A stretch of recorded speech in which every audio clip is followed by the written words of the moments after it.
Mr. President, I ask an opportunity to speak on a different topic. Without objection. Mr. President, you know well, and I do too, that usually we aren't in session in this week of August. It's usually a time to head back home and meet with our constituents, eat our way through our state fairs, and enjoy some downtime with our families.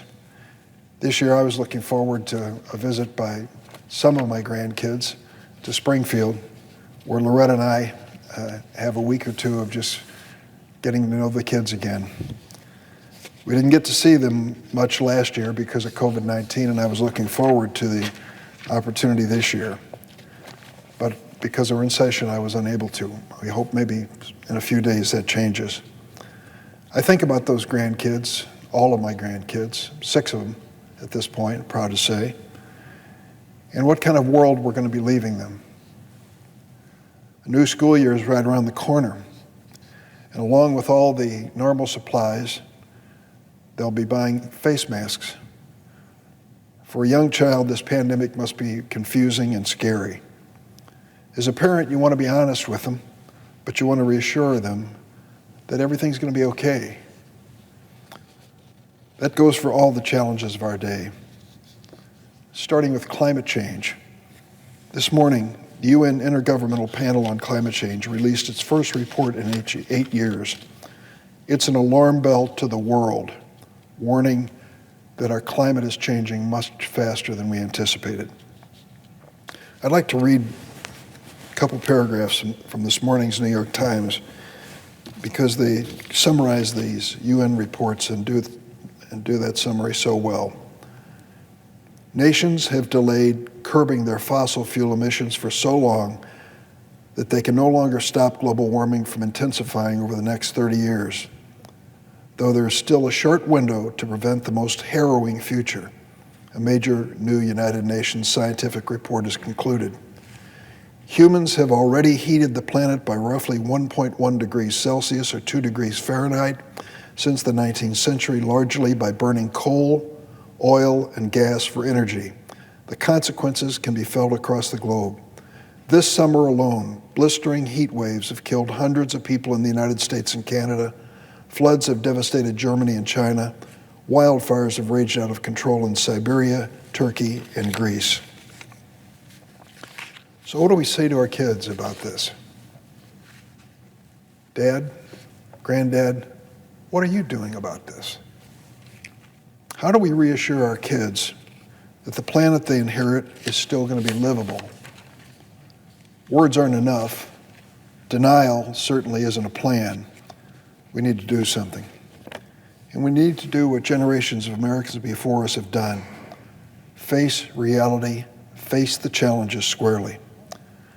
So I ask myself, and all of us, what are we doing to make sure that my grandkids and all of America's kids will be okay? We're going to have a chance to answer that question this week as the Senate begins debate on a proposal that will define the world my grandkids and everyone's kids will grow up in.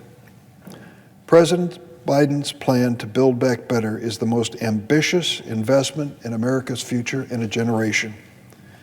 And much of that plan is included in the budget blueprint that we'll be considering in a very short time. This budget blueprint will strengthen our nation's economy and ensure that working families have a fighting chance and receive a fair share of the wealth that their work produces. It'll help close the income and opportunity gaps between the wealthiest among us and working families who are struggling to make it.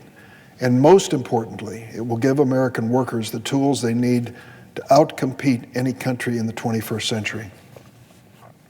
I listened to the criticism of the plan by the senator from Kentucky, and I thought, if we don't embark on an ambitious plan to deal with climate change and to move this economy in the right direction for working families in this country, then frankly, we're ready and prepared, some are, to accept a second place finish for the United States of America. I think that's tragic. I don't think it's consistent with who we are as a people. The proposal by President Biden will build on a winning economic strategy we started earlier this year with the American Rescue Plan. Mr. President, you remember that American Rescue Plan. I do too, because last year, in the year 2020, when we were facing this pandemic, on 2, 3, or 4 separate occasions, emergency bills came before us, proposed by the Trump administration, negotiated with a Democratic and Republican Congress, presented to us on the floor, and there was virtual unanimity. Both parties stood together in the midst of a pandemic crisis to do what was necessary so that America could move forward. And then came the election, and then came the big lie, and then came the disintegration of this bipartisanship. When it was Joe Biden's turn to come up with the American Rescue Plan, not a single Republican senator, not one Republican congressman would vote yes, not one. So what was in the plan that was so objectionable? Could it have been the money invested so that we would administer the coronavirus vaccines to every American successfully? That was in the plan. How about more money that we put in that plan for businesses so they could re-enlist their workforce and start up again at the end of this pandemic? That was in the plan. How about the money that we'd promised American families, $1,400 payment, cash payment, promised by Trump, delivered by Biden? That was in the plan, and not a single Republican would support it, not one. All of a sudden, rescue plans became a partisan measure in the United States Senate and the House. The Republicans walked away from it. Well, let me tell you what the American Rescue Plan has done. It has revived our nation's economy. We're on a course for a historic recovery. In the first 6 months, President Biden's economy has added nearly 700,000 jobs a month on average. During the first half of this year, our economy grew at the fastest rate in nearly 40 years. The American Rescue Plan, which not a single Republican would support, worked because it provided financial relief to the people who needed it the most, working families, and that relief has benefited everyone. As part of this package, and you know it full well, Senator, because you were one of the authors, we enacted a child tax credit that we believe, fingers crossed, will cut child poverty in America by half. Think of that for a moment, by half. With the Build Back Better plan, President Biden is proposing to extend that child tax credit and reduction in child poverty. It's not just a 6-month commitment as it was under the rescue plan. Under the Biden Build Back Better plan, it becomes permanent. That enhanced child tax credit is already changing the lives of tens of millions of families across America. In my home state of Illinois, there are hundreds of thousands of parents who are now able to fill their gas tanks and buy groceries because of it. Let me tell you about one. Lydia, here's what she wrote. With the child tax credit, I'll be able to buy my kids their school supplies, clothes, what they need to get back to school, and put groceries on the table. In the wealthiest nation on earth, no parent should have to choose between clothing her children and feeding them. President Biden's plan to Build Back Better is a blueprint for America's future, a future where every family knows the safety and dignity of financial security and every child can reach their full potential.